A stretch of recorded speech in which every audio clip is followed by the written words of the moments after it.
So 5 years ago, when I decided to surrender to God, and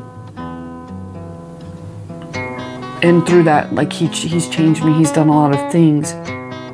I didn't know that being his was going to be so hard. So many people make it look so easy. They just make it all look great. I've come across this situation that was really difficult to deal with, and it's left my heart hurting, and I want to be bitter and angry and hurtful and resentful. I want to be that bitter, angry person that I used to be, and then I read this and it tells me that I'm not supposed to be that. It's hard. It's heavy. It's hard. And I know that God has something different.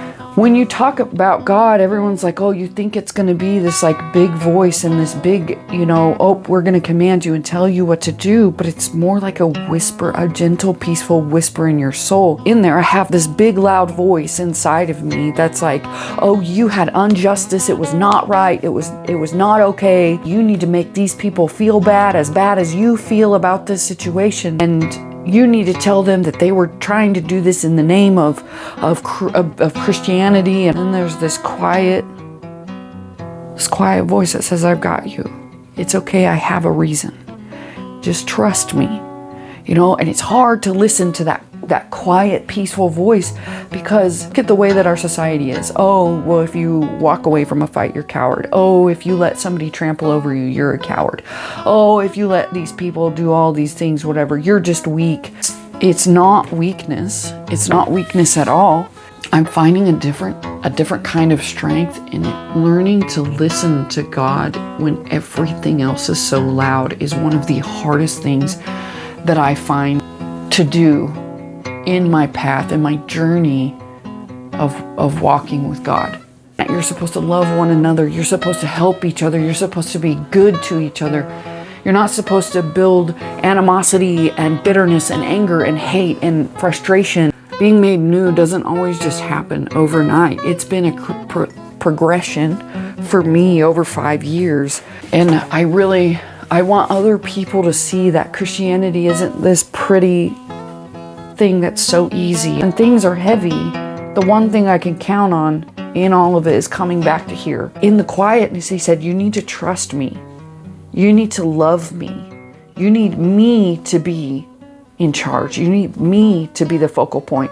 And if I just take everything from you and make it easy for you, how will you stay connected to me? How will you continue following me if I take all of your burdens and I just make your life easy? What in that gives me glory? Anyways, my point is, going back to your Bible, is it if you're struggling to hear God, if you are struggling to connect with God, if you're struggling because you have a whole bunch of things inside that you're holding on to and you don't know how to navigate through that because their emotions are so big and so just boisterous and they're consuming, and it's you can't think of or feel anything different other than what you're in your moment. Go to your Bible. Discipline yourself to read your Bible every day. It doesn't matter if it's a paragraph. It doesn't matter if it's a whole chapter. It doesn't matter what it is. This is what keeps me tethered to God. Read your Bible. Read your Bible and tether yourself to God through your Bible. If you're not reading your Bible, how can you build a connection with God? And if you struggle with something that's in here, there are some really hard things that are in here that are just hard to swallow. Right now, mine is getting rid of my bitterness, getting rid of my anger, and get rid of the rage and be kind and compassionate instead. Okay, I'm tethering myself to this. I'm tethering myself. It's hard, God. Why do you have this with me? I'm wrestling with God. I'm asking him these questions. It's not like he's this person on this throne so far away that we're just his minions and we're here to be down here and be disconnected from him. God is supposed to be here too. He's supposed to be here. It takes me being disciplined in myself to say, I'm going to have a relationship with God.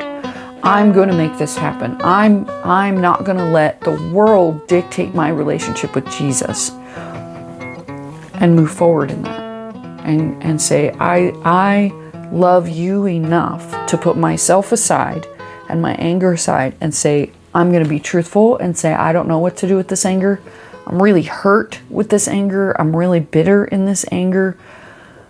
But I'm going to listen to you. I'm going to put my ego down. I'm going to stop worshiping myself and putting myself up on a pedestal. And I'm going to pursue a relationship, an intimate relationship with you. And that's what I want for you. That's what I want for other people. You know, I don't want you to just be like, just think that there's like all these boxes that you have to check to be in order to be a Christian. That's not what it is. I encourage you to read your Bible. I encourage you to take your hardships and your things you struggle with and you wrestle with, even when you wrestle with them in here. Take them to God and say, how do I get through this? Show me what you want me to see in this. Soften my heart for you. Open my eyes for you. Make it so I can see what you want me to see in this. Mold me how you want me, not how the world wants me, not how I think I should be. You mold me and allow yourself to be molded by Him. Allow yourself to be loved by Him. You know, there's no love greater than the one who is love. The reason we have love with each other is because of God, you know. So I encourage you, get in your Bible, read your Bible.